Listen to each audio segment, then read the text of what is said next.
On the streets of GREDA Estate, 3rd Avenue, you can see washed blood stains, even though the residents have tried so hard to wash the blood stains of the 30-year-old taxi driver. You can still see traces of the blood stains on the road. Many of them here say they are traumatized, and they've actually pleaded with us not to even talk to them because they're still trying to process the trauma that has come with the scenes. One of the residents who lives very close by and has agreed to speak to us on condition of anonymity is here. I heard the gunshot, but You actually did? Yeah, I heard Around what time was this? It was around 4:20 that way, but I couldn't come out because I was traumatized. But later around 5:30 to 6, that was when I heard that a taxi driver was murdered on the streets. And this is news to us because ever since I've moved here, nothing like that has been heard or done before. So by the time I came to, it was washed, and I learned the police came for him with the family members. When you heard the gunshot around 4, between that time, by what time did the police get here to convey the body? I can't tell, but I didn't come out. Okay. But I heard the gunshots because I live next across the street. I've met a young man who lives in the GREDA Estate. This is actually 2nd Avenue. And then he tells me that, well, as much as the killing of the taxi driver is new, robbery attempts, particularly on the stretch, is not a new thing. And you tell me that even in your home, there's been an attempt. How many times? It's been about 2 times. One happened about barely a month ago. And then there was another attempt during this week, probably I think on the Tuesday or Monday night, dawn. Sorry. But this is 2nd Avenue extension. Right. Yeah. So this week on Tuesday, you are saying that there was an attempt in your home. Yes, and we had to call in the police. They came around. They came to the house to check. I mean, if everything was fine. We had to buy a dog, a German Shepherd in the house now. That was barking. I mean, so we had to call in the police again. So you bought the dog actually because of attempts? Yes, true. Wow.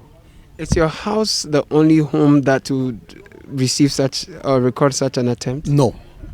Even in this house, I think on the Monday dawn or Tuesday dawn, there was someone tried to jump the fence. And because there are dogs there, they started to bark, and then the person had to run away. Yeah. So for this street, I mean, it's really been bad. What's the conversation among residents here with respect to security bordering on? Everyone is disturbed. We are all worried. I just spoke to a gentleman who said there's been 2 attempts on his house. One happened just this week. What do you say is the state of security in GREDA Estate and this vicinity as a whole?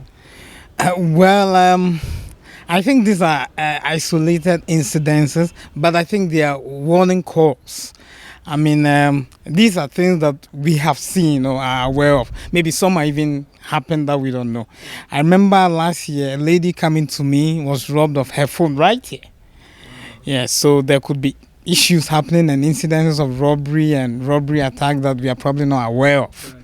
Yeah, so yeah, that's just it. Right. What sort of signal should this send to the police, and what kind of action would you want to meet this? I think we have a police station right here, just behind us, about 200 meters away. I think it should just be a wake-up call to them. We need some more patrols in the area. Right. Yeah, so that they'll be coming around. I mean, their presence, their visibility will send a signal.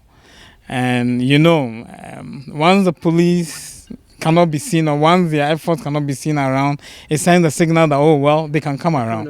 Yeah. So I want visibility, want them to be patrolling the area. Right. Are you safe? Do you sleep sound? Well, personally, I can't say I sleep so sound. I mean, you can see we have made arrangement for some of our own personal securities. See my neighbor, mine is just a residential security fence. His is an industrial one. If you touch it, you die.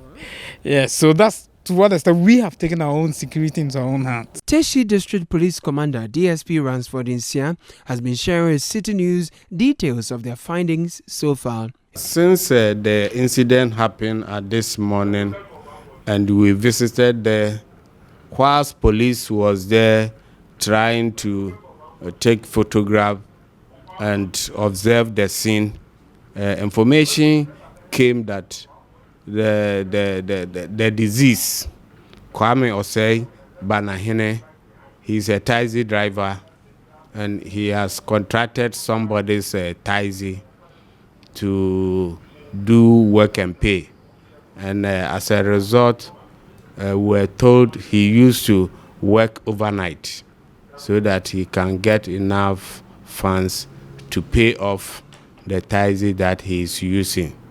So far, by the grace of God, about 30 minutes ago, we had information that the taxi cab has been abandoned at Nungwa. So we've been able to retrieve it. Our crime scene team was called to the scene to make sure some fingerprints were picked from the said vehicle to assist investigations.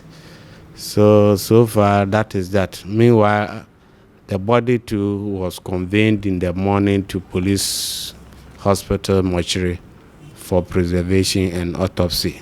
Behind me at the moment is the installation of a razor on the fence wall of one of the residents here at GREDA Estate. The man installing the razor tells me that it will have some power through it so that if any robber attempts to scale the wall, he or she gets electrocuted. Telling you just how far the residents are going to safeguard their own security, and they are calling on the police to beef up their presence and work hard to ensure that they are safe and secure while bringing all perpetrators who have robbed them or committed heinous crimes like what we've seen today, which is the killing of the 30-year-old taxi driver, to book. For City News, I am Caleb Kuda.